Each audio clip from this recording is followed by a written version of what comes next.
ओम नमः शिवाय। हर हर महादेव फ्रेंड्स, मैं एस्ट्रोलॉजर महक बजाज आपका बहुत बहुत स्वागत करती हूं आपके अपने यूट्यूब चैनल पर। आज हम बात करेंगे सूर्य, शनि और बुध के बारे में। जब भी तीनों ग्रह एक साथ कुंडली में आएंगे तो किस तरह के रिजल्ट्स यहां पर आपको मिलने वाले हैं। जब भी तीनों ग्रह ये साथ में आते हैं तो यहाँ पर सूर्य बुध जो है वो आपस में बहुत ही अच्छे मित्र होते हैं। इनकी आपस में बहुत ही अच्छी मित्रता होती है। और अगर हम बुध और शनि की बात करें तो बुध शनि भी आपस में बहुत ही अच्छे मित्र होते हैं, परंतु सूर्य और शनि जो है वो आपस में शत्रु होते हैं। और बुध जो है वो सूर्य का भी मित्र है और शनि का भी मित्र है। बुध की एक नेचर होती है, बुध जिस भी ग्रह के साथ बैठता है उसी की तरह रिएक्ट करता है। सूर्य की अगर हम बात करें तो सूर्य जो है वो बहुत ही ज़्यादा हॉट प्लैनेट होता है। और अगर हम शनि की बात करें तो शनि जो है वो बहुत ही ज़्यादा कोल्ड एंड ड्राई प्लैनेट है। तो यहाँ पर अब बुध जो है वो देखिए फंस गया है। यहाँ पर अब हमने देखना है कि बुध जो है वो किसका साथ देता है। बुध जो है वो सूर्य का साथ देता है या फिर शनि का साथ देता है, क्योंकि दोनों ही ग्रहों के साथ उसकी बहुत ही घनिष्ठ मित्रता होती है। बुध अगर सूर्य का साथ देगा तो ऐसा जो व्यक्ति होता है वो बहुत ही ज़्यादा स्ट्रांग होता है। ऐसे व्यक्ति का ऑरा बहुत ज़्यादा पॉजिटिव होता है। और ऐसे व्यक्ति जो होते हैं इनके अंदर कॉन्फिडेंस बहुत होगा और कम्युनिकेशन स्किल भी इनके अच्छे होंगे। और वहीं अगर बुध जो है वो शनि का साथ देता है तो फिर ऐसे जो व्यक्ति होते हैं बहुत ही कम बोलने वाले और बहुत ही समझदार होते हैं। ऐसे व्यक्ति शांत स्वभाव के होते हैं, बहुत ही इंटेलिजेंट होंगे। और ऐसे व्यक्ति जो होते हैं इनके अंदर मैच्योरिटी बहुत ज़्यादा होगी। ये जो कंजंक्शन है वो कुंडली में अगर अच्छे घरों में बनता है तो फिर यहाँ पर इस कंजंक्शन के पॉजिटिव रिजल्ट्स ही मिलते हैं। सूर्य शनि के साथ जब भी कुंडली में बुध आ जाता है तो यहाँ पर अब बुध जो है वो एक ढाल का काम करता है।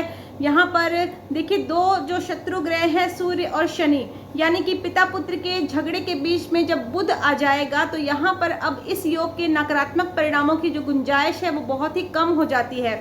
जब ये योग कुंडली में पॉजिटिव होता है तो यहाँ पर देखा गया है कि ऐसे जो व्यक्ति होते हैं वो बाल्यकाल से ही बहुत ही ज़्यादा परोपकारी स्वभाव के होते हैं। दूसरों की हेल्प करना, लोगों के हित के बारे में सोचना, समाज कल्याण के कार्य ऐसे व्यक्ति करते हैं। और ऐसे व्यक्ति जो होते हैं वो देश प्रेमी भी होते हैं, अपने देश की भलाई के कार्य भी करते हैं।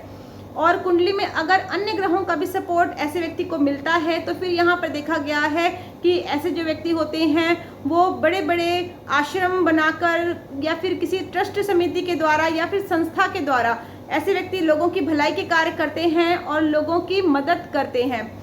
यहाँ पर देखा गया है कि ये योग जब कुंडली में पॉजिटिव होता है तो ये व्यक्ति को एक सक्सेसफुल बिजनेसमैन बनाता है। ये चीज़ों को मैनेज करना जानते हैं और ये योग व्यक्ति को जन्मजात प्रतिभा देता है। ऐसे व्यक्ति अच्छे व्यापारी होते हैं, इनके अंदर मैनेजमेंट स्किल होते हैं। बुध बुद्धि का कारक है और शनि जब साथ में आ जाता है तो यहाँ पर देखा गया है कि व्यक्ति की सोचने समझने की क्षमता में एक गंभीरता आ जाती है। ऐसे व्यक्ति जो होते हैं वो गंभीर स्वभाव के होते हैं और ऐसे व्यक्ति बहुत ही शांत स्वभाव के होते हैं और लोगों की बातों को ये बहुत ही शांति से और आराम से सुनते हैं, उसके बाद ही अपनी लाइफ में ये कोई डिसीजन लेते हैं। ऐसे व्यक्ति जल्दबाजी में या हड़बड़ी में कोई भी डिसीजन नहीं लेते हैं, जो कि एक सक्सेसफुल बिजनेसमैन की निशानी है। एक सक्सेसफुल बिजनेसमैन जो होता है वो कभी भी जल्दबाजी में कोई डिसीजन नहीं लेता है। सभी चीज़ों को कैलकुलेट करने के बाद ही ये अपने बिजनेस में कोई रिस्क लेते हैं और ये अपने कार्यों में सफलता भी प्राप्त करते हैं। ऐसे व्यक्ति जो होते हैं इनके अंदर रिस्पॉन्सिबिलिटी का भाव होता है। कंप्यूटर, सॉफ्टवेयर, लैंग्वेजेस, कैलकुलेशन या फिर कम्युनिकेशन से रिलेटेड कार्यों में इनको सफलता मिलती है। ये जो योग है वो व्यक्ति को फाइनेंशियली और प्रोफेशनली बहुत ही अच्छे रिजल्ट्स देता है। ये योग व्यक्ति को धनवान बनाता है और ऐसे व्यक्ति को सरकार से भी लाभ होता है।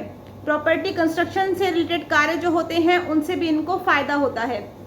जब ये योग कुंडली में नेगेटिव होता है तो ऐसा जो व्यक्ति है वो मेंटली अपसेट हो सकता है और ऐसे व्यक्ति के नर्वस सिस्टम में प्रॉब्लम रहती है। और इनको यहाँ पर देखा गया है कि एबनॉर्मल होने के बावजूद भी ऐसे जो व्यक्ति होते हैं वो इंटेलिजेंट होंगे।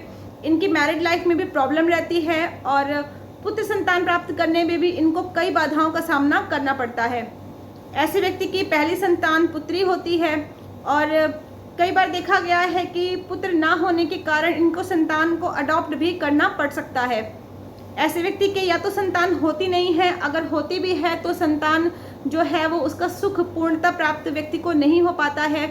और यहाँ पर देखा गया है कि व्यक्ति के अंतिम समय में इनको संतान का सुख नहीं मिलता है। ऐसे जो व्यक्ति होते हैं इनको अपनी पैटर्नल प्रॉपर्टी को प्राप्त करने के लिए भी बहुत ही ज़्यादा परेशानियों का सामना करना पड़ता है। संपत्ति को लेकर इनके अपने भाइयों के साथ वाद विवाद, लड़ाई झगड़े भी हो सकते हैं। यहाँ पर यह भी देखा गया है कि ऐसे जो व्यक्ति होते हैं इनका जो पूरा फोकस है वो अपने कैरियर पर रहता है। बहुत सारी ऐसी जो कुंडलियाँ देखी हैं मैंने, जिनमें जो लड़कियां होती हैं उनकी कुंडली में ये योग बन रहा होता है और अपना उनका जो फोकस होता है पूरा अपने करियर पे होता है और अपने करियर बनाने के चक्कर में अपनी मैरिज को भी वो डिले कर लेती हैं।